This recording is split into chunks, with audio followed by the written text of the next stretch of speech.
This is Kathryn Getzky, host of the Hope Matrix podcast. We are here to share science, stories, and strategies for how to hope. I'm the Chief Hope Officer of the Shine Hope Company, and Shine is the mnemonic for how we teach hope. So when we talk about hope, we talk about how we use stress skills, happiness habits, inspired actions, nourishing networks, and eliminating challenges, which are our thinking patterns that get in the way of our ability to hope. Hope is a skill. You can measure hope, you can teach hope, and you can start practicing skills to activate higher hope in your life today.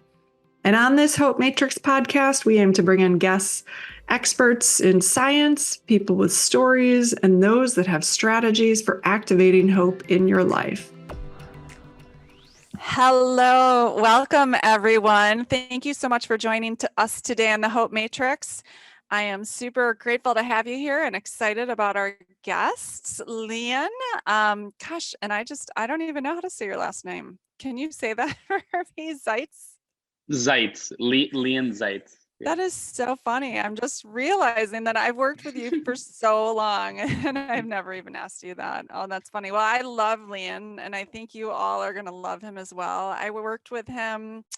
He does some really amazing global mental health work and he's been on several kind of panels that I've hosted or supported with. And been just a great voice in the space. And he recently took up a new academic pursuit that I want him to share with you as well. But really grateful to have you here. It's so great to see you too, Lian. How are you? Oh, thank you. I'm doing super well and happy to be here calling from Seattle, Washington on the west coast of the US. It's a rainy day here. And just, as we close out 2020, I'm really excited for this discussion because it's timely and relevant, particularly for young people. Yeah, absolutely. We've seen so many changes this year. And I know, going into the year, we had a real challenge with global mental health, specifically as it relates to youth. And this year has really only added to our challenges around that. This pandemic has impacted so many people in so many different ways. And I think too in ways that we haven't even seen. So, I think the coming year, it's going to be super important that we support youth in this space and kind of address it. And I know you've been doing work in global mental health for a long time and specifically as it relates to youth. So I appreciate you taking some time to be here and share what you know with the world and see how we can I think have more hope around the issue overall too. So that's awesome. How did you first of all get started in the space? Yeah, thanks so much for asking.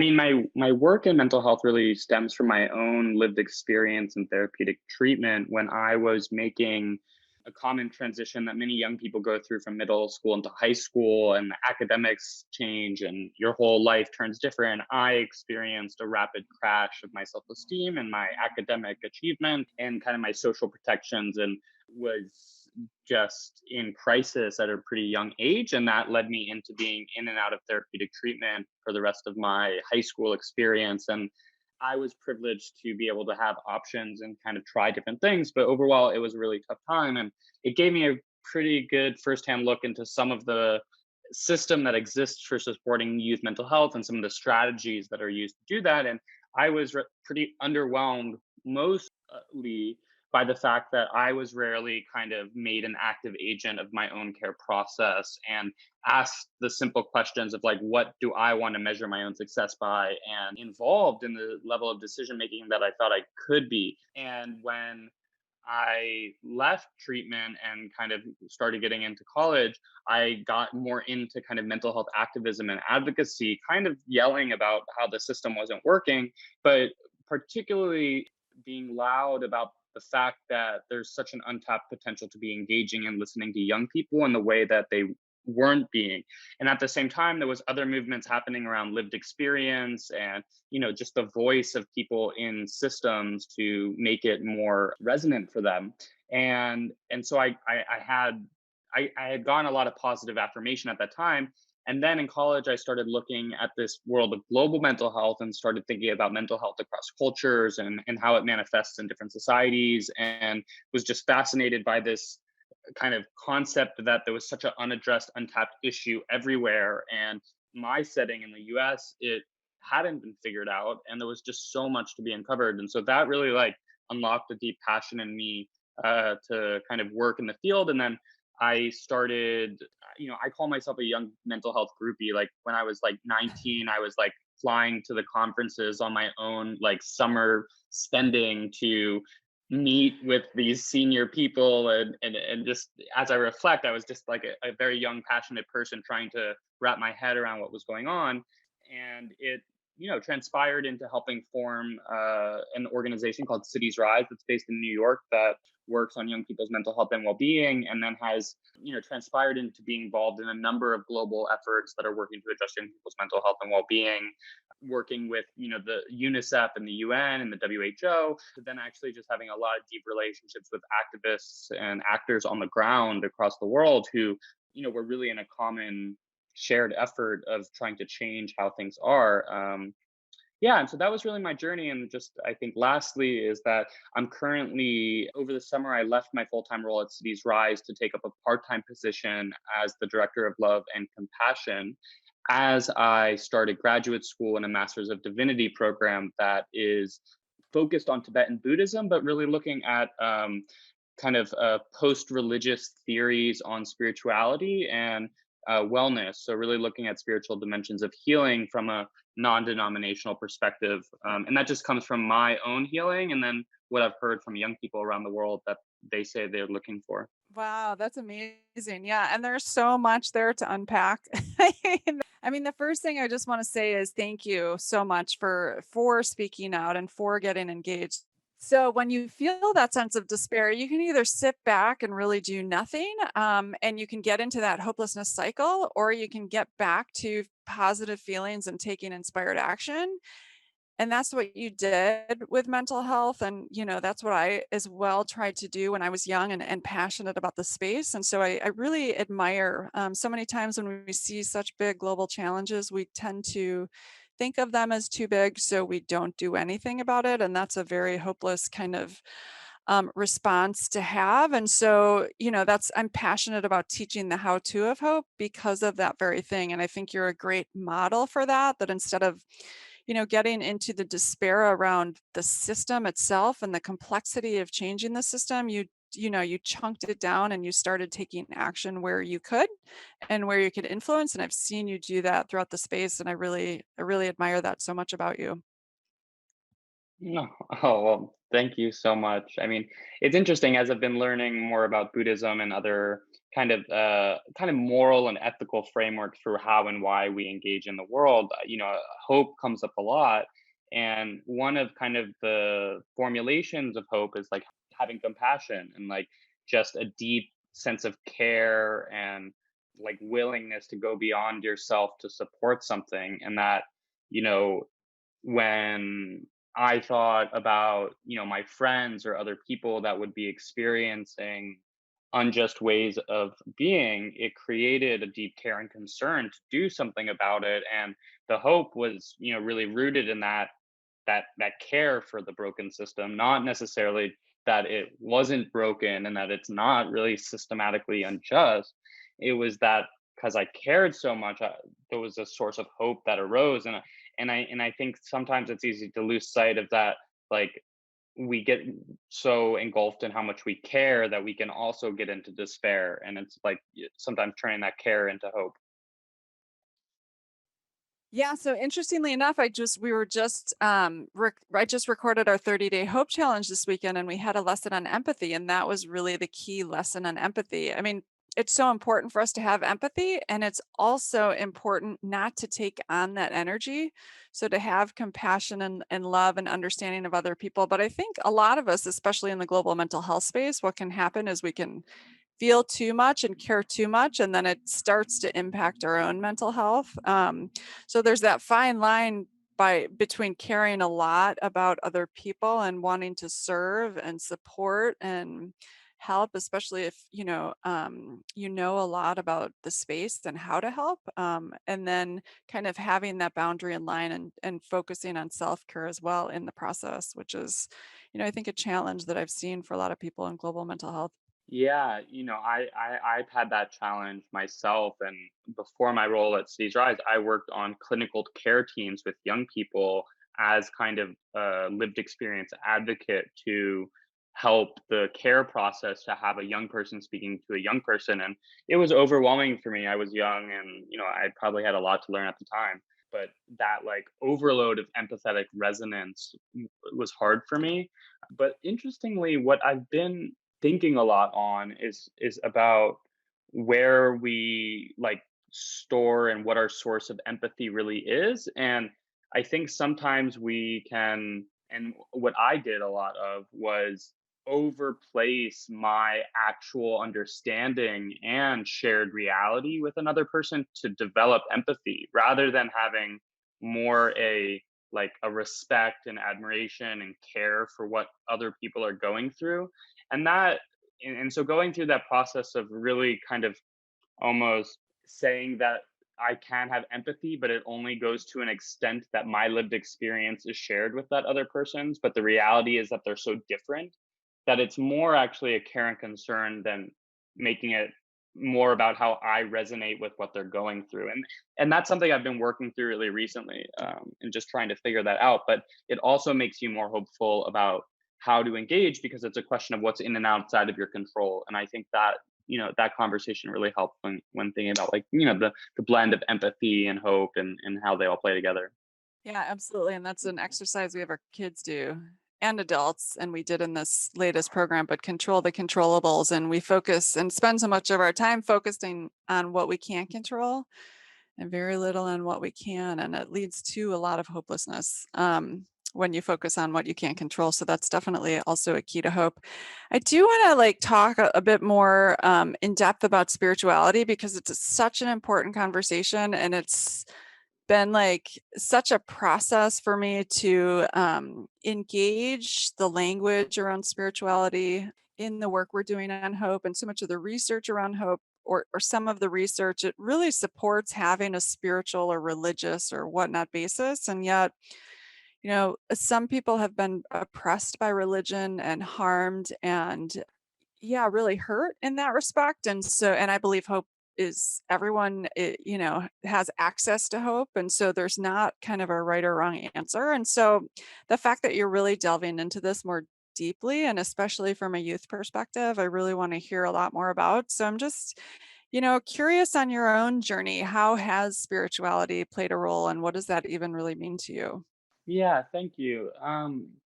So I like to view spirituality in its like broadest, most inclusive sense, which is people's engagement with sources of meaning, purpose, and the unknown, just broadly. And that foundation is like a shared like human experience that people come into contact with those questions, pursuits, histories, religious orientations, or other things.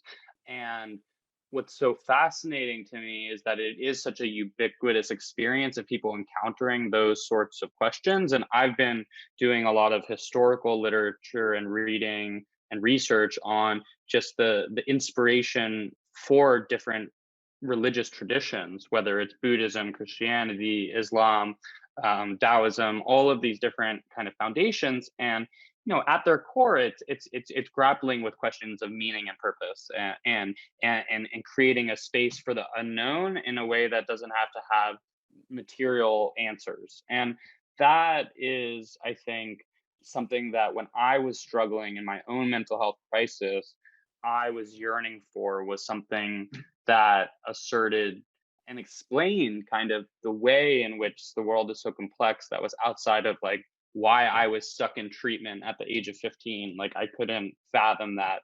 And for me, it was actually connecting to what is called more of like nature-based spirituality, which is although I was raised like reformed in a Jewish community, I never really identified as Jewish and I didn't identify as spiritual. But when I had kind of a moment of like kind of witnessing something divine, it was when I was in nature. And that was kind of how I identified sources of unknown and power and mystery that created like joy and a space of like possibility for me.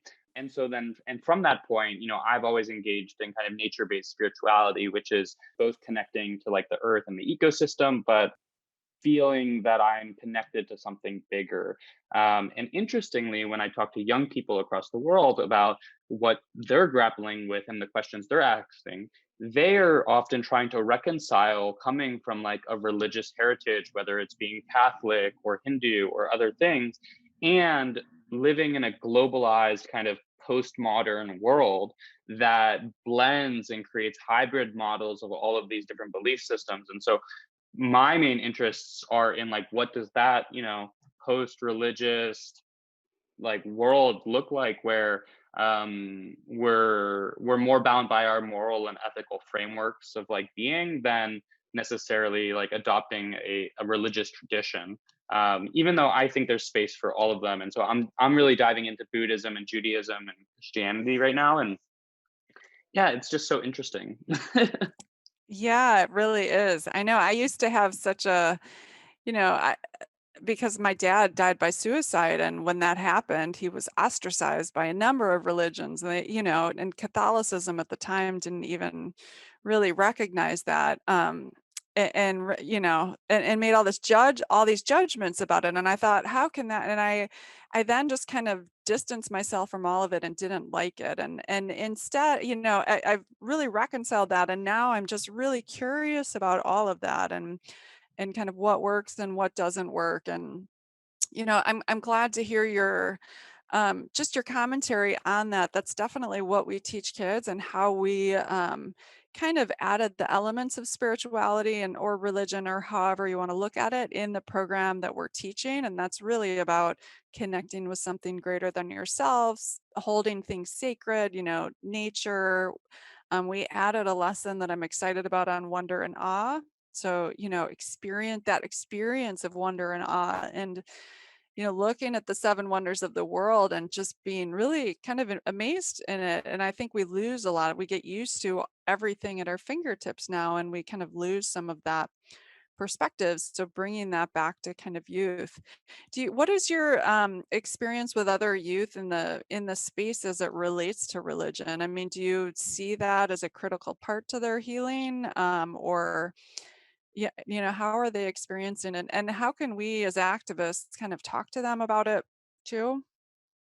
Yeah, it's super interesting because as I've like looked at the landscape in the mental health field, there's a narrative of like we need to engage religious leaders to talk about mental health within their communities. But it does hold this like divide between like the healing that's taking place in those religious centers and the like scientific approaches towards intervening when there's like a mental health issue, when I really see them as much more blended, and I think the young people I talk to do as well. And so it's interesting because, for instance, in May, we did a global survey of young people and talked about where they're deriving hope from. And one of the common answers, particularly from places like Colombia and Kenya, was like God and faith in God. And so it's just so important to note that like despite maybe young people not necessarily going and being active church members or different things like this dimension of faith is core to how they view and experience the world. And then the other is that religious communities are some of the most strong socially connected places that young people encounter in their life. And so there's a lot of different interreligious work, but youth groups within faith communities are normally where a lot of young people that I know access like powerful forms of social connection and community that is different than they see in the outside world. And so for young people, the connection is generally inseparable because they've seen so many touch points of it. What I think becomes hard for young people to grapple with is like, why is there such a barrier to blending these kind of clearly compatible areas to like help people? And I think there's a lot of exciting work happening in that area. And then the other thing that I think young people are grappling with a lot right now is just climate change and this like kind of existential reality that can create a lot of hopelessness. And there's so much research coming out around climate anxiety and hopelessness due to the climate emergency and all of these things. And I really think that's like a spiritual question for young people because they're witnessing like a profoundly intangible thing, but yet it matters so much to them. And so navigating that is, I think a big question for our time right now too. And it's something that comes up with young people a lot. So I want to mention that as, when I oriented around nature-based spirituality, I think this kind of conception of the like kind of more like humanist values and like what is humanity going to do is how young people are orienting a lot. And there's a resurgence of religion in itself, I think, amongst youth, just not what it used to be. Yeah, just in a different way. Yeah, I mean, a couple of things. One, I when I started this work, it was in Ghana, started learning about the human rights abuses and kind of how they are treating kind of mental health issues and the chaining and the, exercising the demons and all of these things kind of happening. And I was, so disturbed by it. And yet it's the religion and spirituality plays such an important and key part of that community. So it's been a really delicate balance of how do you, engage with these groups and also address the human rights abuses that are going on, and how do you kind of shift how society speaks around that, and how they're kind of addressing that. So, there has been a real shift, I think, in the years, but still so much more to be done. And I think as we learn about the biology of the brain and health, and as they kind of understand that more and bigger populations and how it's all interconnected, I think it'll help kind of lend to that conversation. And yeah, the environmental challenges. I mean, I like what Dr. Balkin is doing around 1 billion. But I mean, talk about feeling hopeless. I mean, hopelessness, again, it's a feeling of despair and sense of helplessness. And, it seems to youth is such a massive crisis, and to many people that care a lot about it. And, what can we be doing? And I think applying a hopeful mindset, I'm really interested eventually in getting deeper into that conversation around it, because if we go into hopelessness about the environment, then that's, nothing kind of productive will happen in terms of change. But I think there are a lot of groups doing innovative things and to help address the very many, many challenges that we face in that respect. Yeah, totally. And I think it goes back to what we were talking earlier about like how people and particularly young people get to channel their care and concern for the world in healthy and productive ways for themselves. Because for instance, with the climate, it's because young people care. They feel deeply attached, but there's this moment where it can lead into a despair or a source of hopefulness. And so I think that for so many different things. And I think what is interesting from a neuroscience and a epigenetic is we're seeing evidence of humans' innate kind of capacity for being caring and being kind of a socially oriented creature that has, they've done studies on babies and them automatically before being taught having kind of intuitions to help and serve. And so it's, how do you unlock that in a healthy way? And I think, hope is that result of it going in a more healthy direction. Yeah, absolutely. Yeah, that's great. I'm so excited for your new program. And you just finished your first semester. How did it go? It was really good. Thanks for asking. It's a 3-year program that has two parts. One is kind of a theological study of world religions with a focus on Tibetan Buddhism. And then the other is getting a clinical chaplaincy certification. And the chaplaincy piece is what is translates to becoming like a spiritual caregiver or somebody that is trained in engaging in spiritual questioning with people. And so it's just been really exciting to both get like a theological foundation, but then also get like practical skills and like how do you actually have a supportive conversation with someone that isn't bringing like my own baggage or my own perceptions of what spirituality should mean. And so that's been just like exciting to learn about, and I hope to translate that into like applied practices in the youth mental health space globally, because I think the spaces are just so connected, but the bridge has not been made yet. Yeah, I love that. No, I think that's great. And it's so necessary and needed. So I'm excited to see how that kind of unfolds for you. Yeah. So is there anything else you want to share with everyone before we kind of check out? I'm so appreciative. I've loved this conversation. It's so good to have you and to be chatting with you. Yeah, thank you.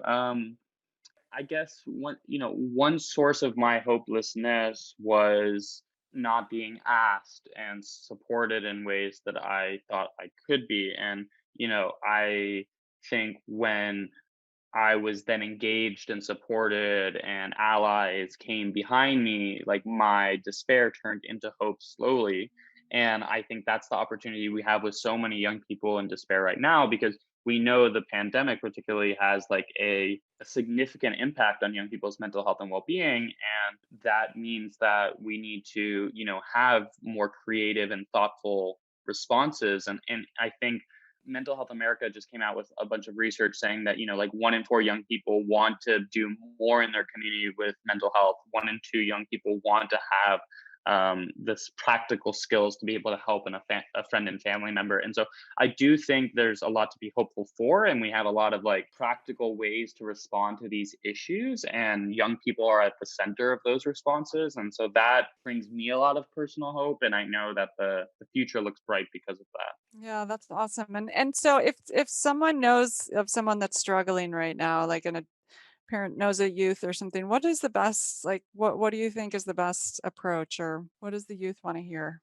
I mean, it's always that's like the $1,000,000,000,000,000 question. I think, because it's always so hard. I mean, as someone who genuinely encounters crises within mental health in my community and my family, each time it occurs, you have to create a new roadmap for how to respond. But the few things that I think we do know is that, seeking help and getting professional support is a good thing to do.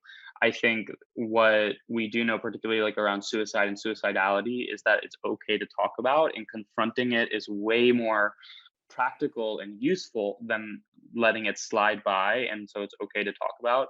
And I always kind of implore people to do research to uncover tensions between any stigma that they may have, to be able to make informed decisions. So understanding the different types of therapy that exist and the different types of therapists that exist, understanding what it might look like for you to explore different mental health options, rather than it being saying that there's like one approach to solving this issue. And so I think when people encounter that, as we're embarking on that healing journey and we're willing to take multiple different angles and look at it in different ways, you normally get the best results. And yeah, and for people struggling, you're not alone. Yeah, absolutely. Definitely not alone, and such a great message. And I know, so many people are struggling right now. And so that's such a key thing for them all to hear. So yeah, and two, I mean, there's so much we don't know about mental health and brain health and how the brain works. And so your point about exploring what works for you and the options that work for you, again, really key and critical, and being open. And when something doesn't work, don't think that nothing will work, and keep trying, you know. I mean, I personally had many, many different ways I had to address my mental health until I found solutions, and each person is definitely different. So, yeah, that's a great way to end it. Thank you so much for being here. It was so great talking to you and catching up with you again. I miss working with you more, and you've been such a bright light in the global mental health space, and I really appreciate it so much. So, thank you, and take good care of yourself up in Washington. And thank you all for listening. It was great. Hope you enjoyed chatting with Lian, and we'll put links to his info as well, and to Cities Rise and all the great work Cities Rise is doing in the podcast kind of bio. So thank you so much. Thank you. So thank you all for listening in to the Hope Matrix podcast. We want to shine a light that hope is teachable, hope is measurable and teachable, and provide you with actionable insights for how you can start activating hope in your life today and provide a framework so you can start talking about hope with other people and practice these skills together, because we are better with hope. Please feel free to check out theshinehopecompany.com, where we list all of our resources around how to hope. We have a lot of free programs for how to hope, including the 5-day challenge, our hope infographic with a lot of skills that showcase how to hope, and articles of how to incorporate hope into your life. We have the Hope Beat Weekly, which is a weekly newsletter that shares strategies for hope. We have a My Hope Story template, so you can write your own hope story today. Also, My Hope Hero, so we can share what our heroes are doing to activate hope in their lives. And this is especially good with youth, so they can start looking up to people that have overcome similar challenges to them and seeing how these heroes use the Shine Hope framework. We have a Hopeful Minds for Teens program, a Hopeful Minds overview, educator guides. We have a new evidence-based college course so you can activate hope on the college campus. There are programs in the workplace, overview courses, 90-minute courses for learning the what, why, and how to hope. What I want you to know about hope is it's a skill. You've got to practice these skills to become hopeful. It's easy to fall into despair and helplessness when we deal with challenges in life, and it takes intentional work and practice to get to hope. And yet it is always possible. So no matter what life brings, keep shining hope. Thanks so much for listening in. Have an awesome day. And of course, I've got to add that this program is designed to assist you in learning about hope. It should not be used for medical advice, counseling, or other health-related services. I, Fred, the Shine Hope Company, and myself, Kathryn Getsky, do not endorse or provide any medical advice, diagnosis, or treatment. I am not a medical doctor. The information provided here should not be used for the diagnosis or treatment of any medical condition, and cannot be substituted for the advice of physicians, licensed professionals, or therapists who are familiar with your specific situation. Consult a licensed medical profession or call 911 if you are in need of immediate assistance. And be sure to know the crisis hotline, 988, if you are in need of support. Thanks a bunch for listening. Take good care of yourself and keep shining hope.